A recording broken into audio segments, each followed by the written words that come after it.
राधे राधे। जय श्री कृष्णा। बोलो गिरिराज महाराज की जय। आज हम बात करेंगे गोवर्धन पूजा के बारे में। गोवर्धन पूजा का त्यौहार हर साल दिवाली के दूसरे दिन मनाया जाता है। भगवान श्री कृष्ण और गिरिराज महाराज गोवर्धन पर्वत के प्रति श्रद्धा एवं आस्था प्रकट करने के लिए गोवर्धन का त्यौहार मनाया जाता है। गोवर्धन पूजा का शुभ मुहूर्त 2 नवंबर 2024 को सुबह का मुहूर्त है 6:34 से 8:46 तक का, और गोवर्धन पूजा का शाम का मुहूर्त है 3:23 से 5:35 तक। इस दौरान हमें गोवर्धन पूजा कर लेनी चाहिए। गोवर्धन पूजा कैसे करें? सर्वप्रथम प्रातःकाल जल्दी उठकर स्नान आदि कार्यों से निवृत्त होने के बाद शुभ मुहूर्त में गाय के गोबर से गोवर्धन पर्वत की आकृति बनानी चाहिए। उसके बाद गोवर्धन पर्वत की षोडशोपचार पूजा विधि करें। पूजा के दौरान गोवर्धन पर धूप, दीप, जल, फल, नैवेद्य आदि अर्पित करें। साथ ही पूजा के उपरांत अन्नकूट का भोग लगाएं। इसके बाद गोवर्धन पूजा की व्रत कथा सुने और भोग को प्रसाद के रूप में बांटें। गोवर्धन पूजन के बाद गोवर्धन जी की 7 परिक्रमा भी करनी चाहिए। इस त्योहार पर गांव में विशेष रूप से अपने गाय, बैल आदि पशुओं को स्नान कराकर उन्हें धूप, चंदन एवं पुष्प माला पहनाकर उनका पूजन किया जाता है। गौ माता को मिठाई खिलाई जाती है, उसकी आरती की जाती है। इस दिन भगवान श्री कृष्ण ने देवराज इंद्र के अहंकार को तोड़ा था और लोगों को गोवर्धन पूजा के लिए प्रेरित किया था। इस दिन भगवान विश्वकर्मा जी की पूजा का भी विधान है। इस अवसर पर सभी कारखानों और मशीनों की पूजा की जाती है। आइए अब हम गोवर्धन पूजा की कथा सुनते हैं। इससे पहले प्लीज़ कान्हा प्रेम चैनल को सब्सक्राइब करें, वीडियो को ज़्यादा से ज़्यादा शेयर करें। आइए अब कथा सुनते हैं। एक दिन भगवान श्री कृष्ण ने देखा कि पूरे व्रज में तरह तरह की मिठाइयाँ और पकवान बनाए जा रहे हैं।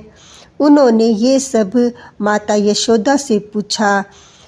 उन्होंने बताया कि ये सब वक्रासुर के मारे जाने पर और मेघ देवता देवराज इंद्र की पूजा की तैयारी हो रही है। इंद्र को प्रसन्न करने के लिए हम ये सब पूजा करते हैं, क्योंकि इंद्र भगवान बारिश करते हैं। बारिश से गायों को चारा मिलेगा और हमारी अन्न की फसल अच्छी होगी, जिससे हमारी आजीविका चलती है। यह सुनकर भगवान श्री कृष्ण ने इंद्र भगवान की निंदा करते हुए कहा, उस देवता की क्या पूजा करनी चाहिए जो प्रत्यक्ष आकर पूजा स्वीकार ही ना करे। उस देवता की पूजा करनी चाहिए जो प्रत्यक्ष आकर पूजन सामग्री स्वीकार करे।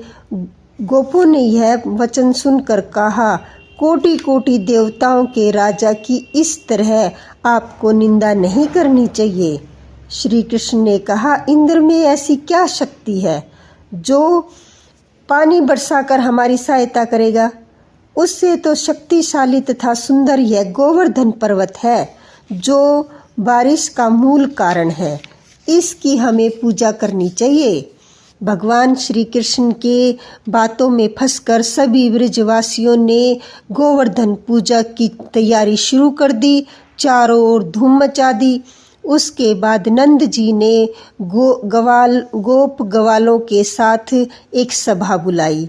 सभा में श्री कृष्ण ने पूछा, इंद्र की पूजा से तो तुम्हें क्या लाभ है?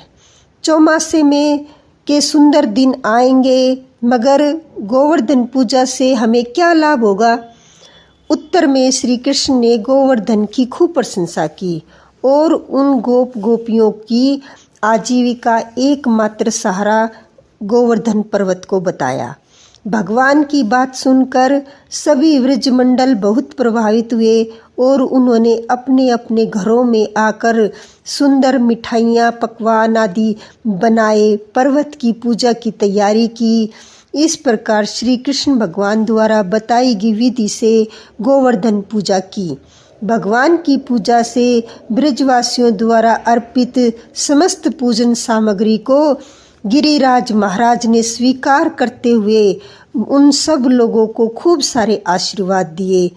सभी लोग अपना पूजन समझकर खुश हो रहे थे। तभी नारद इंद्र महोत्सव देखने की इच्छा से ब्रिज में आ गए। पूछने पर ब्रिज के लोगों ने बताया कि श्री कृष्ण की आज्ञा से इस वर्ष इंद्र की पूजा नहीं की जाएगी, इनके स्थान पर गोवर्धन की पूजा की जा रही है। यह सुनते ही नारद इंद्रलोक को गए और मुस्कुरा कर बोले, देवराज तुम महलों में सुख की नींद ले रहे हो, उधर ब्रजवासी सारे तुम्हारी पूजा समाप्त करके गोवर्धन की पूजा कर रहे हैं। इसमें इंद्र ने अपनी मानहानि समझकर मेघों को आज्ञा दी कि वे गोकुल में जाकर प्रलयकारी मूसलाधार वर्षा से पूरा गांव तहस नहस कर दे। पर्वताकार प्रलयंकारी बादल वृज की ओर उमड़ पड़े। अचानक वर्षा देखकर वृज के लोग घबरा गए। सभी वृजवासी श्री कृष्ण की शरण में जाकर बोले, भगवान इंद्र हमारी नगरी को डुबोना चाहता है, अब क्या किया जाए। श्री कृष्ण ने उन्हें सांत्वना देते हुए कहा, तुम लोग गौओं सहित गोवर्धन की शरण में चले जाओ, वही तुम्हारी रक्षा करेंगे। इस तरह से समस्त बाल गोवर्धन की तराई में पहुंच गए। श्री कृष्ण ने गोवर्धन को कनिष्ठा उंगली पर उठा लिया और 7 दिनों तक गोप गोपियां उसकी छाया में सुखपूर्वक रहे। भगवान श्री कृष्ण की कृपा से उनको पानी का एक छींटा भी नहीं लगा। इससे इंद्र को बहुत आश्चर्य हुआ। तब भगवान की महिमा को समझकर अपना अहंकार छोड़कर वह स्वयं वृज में गया और भगवान श्री कृष्ण के चरणों में गिरकर अपनी मूर्खता पर पश्चाताप किया। 7वें दिन भगवान ने गोवर्धन को नीचे रखकर इसी भांति प्रतिवर्ष गोवर्धन पूजा करके अन्नकूट उत्सव मनाने की आज्ञा दी। तभी से यह उत्सव अन्नकूट के नाम से भी मनाया जाने लगा। आइए अब सुनते हैं गोवर्धन महाराज की आरती। श्री गोवर्धन महाराज, श्री गोवर्धन महाराज, तेरे माथे मुकुट विराज रहो, तेरे माथे मुकुट विराज रहो। तापे पान चढ़े तो पे फूल चढ़े और चढ़े दूध की धार, तेरे माथे मुकुट विराज रहो। श्री गोवर्धन महाराज, तेरे माथे मुकुट विराज रहो। तेरे कानन में कुंडल सोहे, तेरे गले वैजंती माल, ओ माल तेरे माथे गोवर्धन महाराज। तेरी 7 कोस की परिक्रमा दे रहे नर और नार, दे रहे नर और नार, तेरे माथे मुकुट विराज रहो। श्री गोवर्धन महाराज, महाराज तेरे माथे मुकुट विराज रहो। तेरे जतिपुर में दूध चढ़त है, तेरी हो रही जय जयकार ओकार। श्री गोवर्धन महाराज, श्री गोवर्धन महाराज, तेरे माथे मुकुट विराज रहो। तेरे चरणों में मानसी गंगा बहे, तेरी माया अपरंपार, ओ अपरंपार तेरे माथे मुकुट विराज रहो। श्री गोवर्धन महाराज, महाराज तेरे माथे मुकुट विराज रहो।